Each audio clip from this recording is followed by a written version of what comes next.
Okay, everybody, doing something different today. We got a 2011 Chevy Silverado, and what we're working on today is we're going to do a tune-up. On these vehicles, a tune-up particularly is spark plugs on it. We did a lot of preventative maintenance yesterday, and today we're going to be replacing spark plugs. What I got here is a set of 8 engine K spark plugs.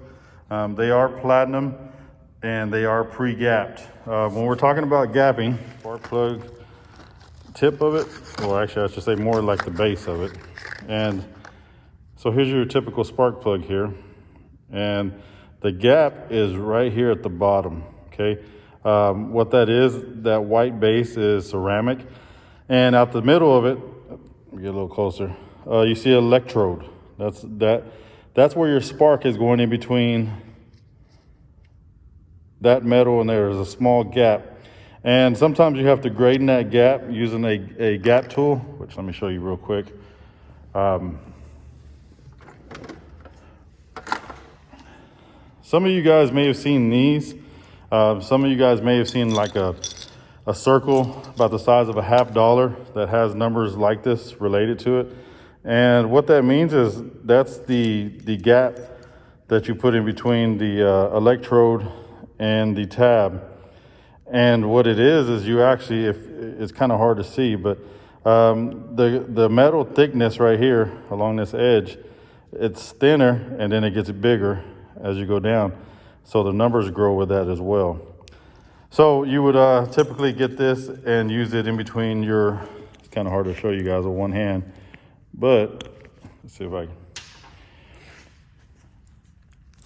Normally I would get this and slide this in between the electrode and that tab, and I would just work it, move it up or down or whatever the case, to get that gap where I need it. But as I said, these are already done, so we don't need to do that on these. So what we're looking at, I got my top side creeper. That's this device here, so I can get up on top and kind of rest on it if I want. I'm going to show 2 different methods of doing spark plugs on this. The first method is with the topside creeper. The other method, which I enjoy a lot better, I feel like it's a little easier, is going through the wheel well. A lot of guys don't like doing that because you take apart a little more, but to me it makes it for way much easier on some of these hard to reach spark plugs. So looking at this, grab my light here. Here's what I'm looking at, okay? The exhaust header, the manifold, that right there, that runs along there. This engine is just running, so it is hot. And we got our spark plugs that are buried in there. You can see one poking out there. There's be another one there. In between each gap, there's one. I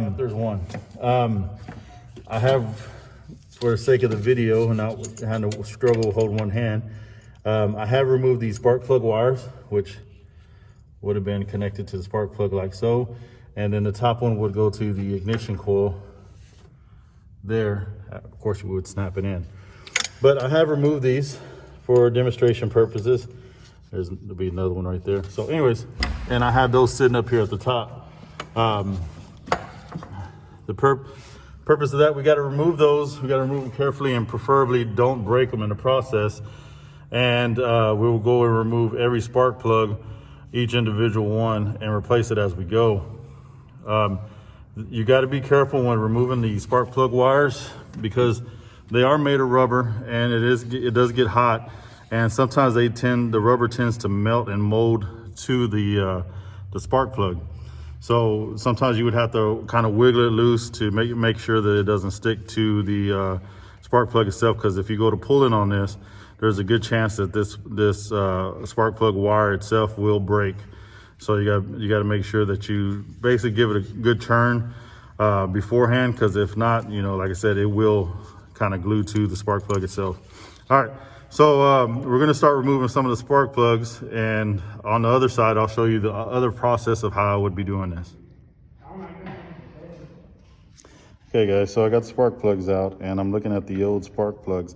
And you can see that this particular spark plug had some oil leaking on top of it.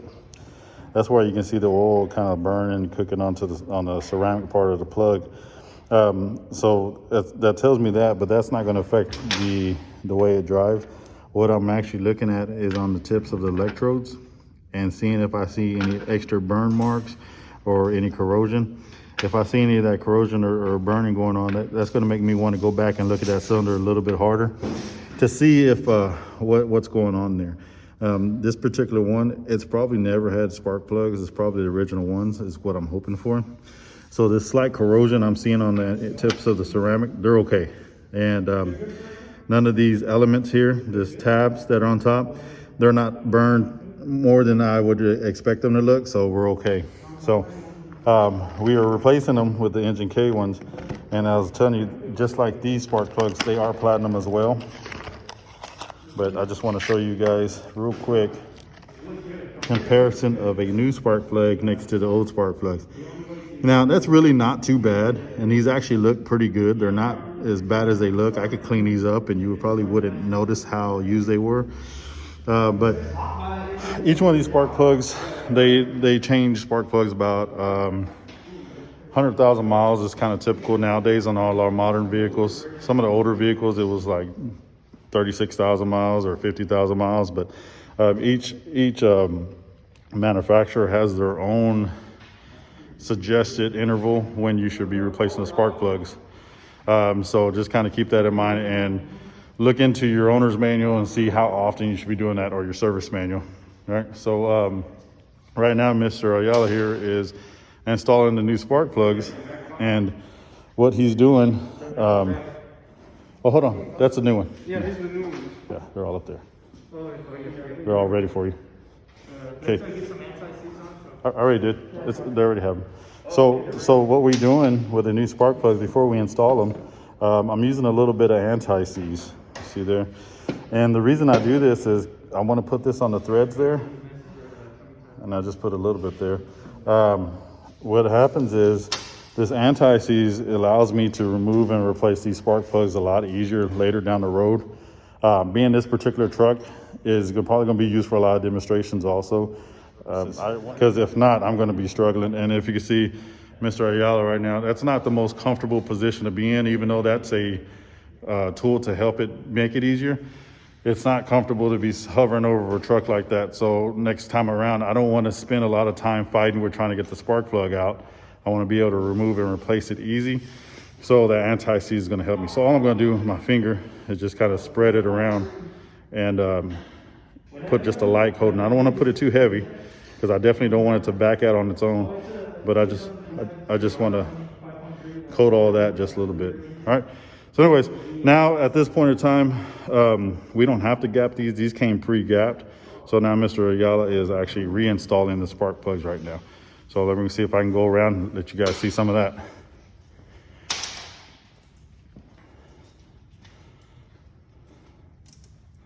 How tight you want them, Mr. Floyd? Just get it to where you feel like it's pretty hand snug, and that's about it. So what I was telling Mr. Ayala here is we don't want to over time. Let me see. I think that's good. We don't want to over tighten these because you can also, for one, you can ruin the threads if you over tighten them of the head, and then you have issues there. Or you can also just put them too tight to where they're going to be hard to remove later down the road. So we're just kind of getting them hand snug is what we're looking at. And I'll probably go behind and just kind of double check. But you want me to? No, yeah, man, you're good. You got this. Got to get the experience under your belt. We got an inspiring teacher here, so he's got to learn diversity and how to work with it. So we got 3 out of 4 put on the driver's side. What Anthony doesn't realize, this is the easy side, so we still got the harder side to go. But we're going to do that a different way, and I'm going to show you guys the different way of doing spark plugs that is, to me, a lot easier and more convenient. So right now he's just finding the hole for the last spark plug. He's going to reinstall that, get it snug, and we're going to get it in the air and do it the other way of doing a spark plug replacement. Okay, so this wheel liner was only held on by these little plastic clips here. Once you push this side in, it spreads this part of it open, flares it out, hold it on. We had a few 7mm bolts, and then one 10mm bolt on this one. So this is all that held on that wheel liner. so it makes it easy to remove, as you can see it there on the ground. And so what Anthony's now doing is you're able to see the engine and the exhaust panel a lot better, or exhaust header a lot easier, and the spark plug. So he's able to get to those without having to lay on his I stomach. feel like this one is, oh no. I feel like you don't get a lot of room with the ratchet right here. The rats. The ratchet. Oh. Because when you go in from right here, you know. Okay, so 1 second. So Anthony's encountered a little bit of problem, but that's a not too hard of a fix. We just gotta add an extension in there. So let's try this extension on there, and let's see if that helps out.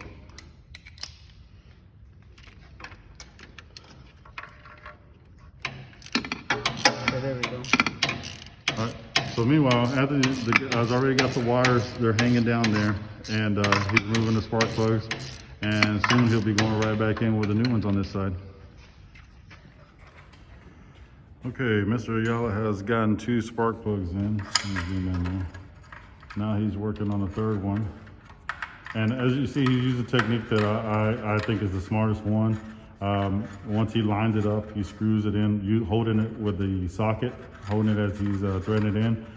And pretty much you're gonna thread it in as far as he can and then he'll start using the ratchet. Makes it a lot easier. A lot of people like to go in there with the ratchet already attached to the socket. To me, that seems a little harder because you can't maneuver it quite well. But once he gets the socket installed, it's going to be able to tighten it a lot easier. And he's going to hand tighten these. Normally, like I said, there is a torque setting for it, but we're just going to do hand tighten on these, and I think we're going to be okay.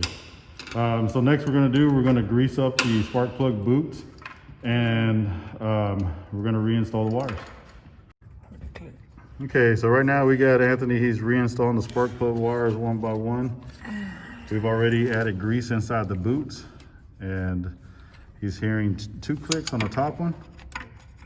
Should be 2. Did it click twice? Yeah. Okay. And then now he comes to the bottom one here.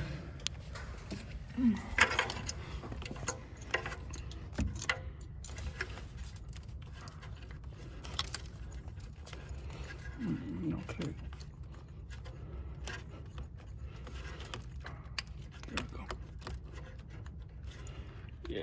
Okay, I know that was a little faint, but you would hear a little pop noise from where it's clicking in.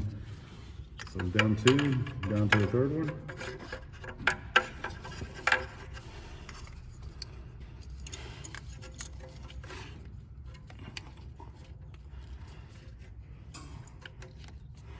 I think that one's out. Down click in. All right, and now the hard one.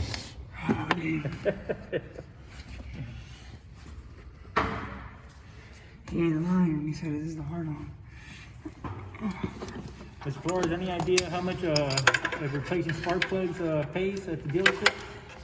It depends on the vehicle, but on this particular vehicle, if you're doing a spark plug replacement, you're probably looking at being paid about an hour and a half. Hour and a half? Okay. For the experienced technicians, guys, it's not going to take you an hour and a half to replace spark plugs. It's probably going to take you at the most, what do you think, maybe 30 minutes, 20 minutes? About 30 minutes. But you're still going to get paid for wanna go the check hour 'em? and a half. All right, there it goes. Let's see if we have any misfires or anything like that. We should have a smooth idle.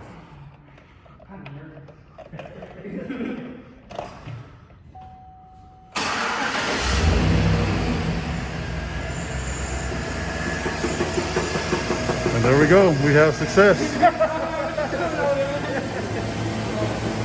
There's success. Everything's running fine. It seems like we have a smooth idle going on. That's how you do a tune-up, replacing the spark plugs on the 2011 Silverado V8.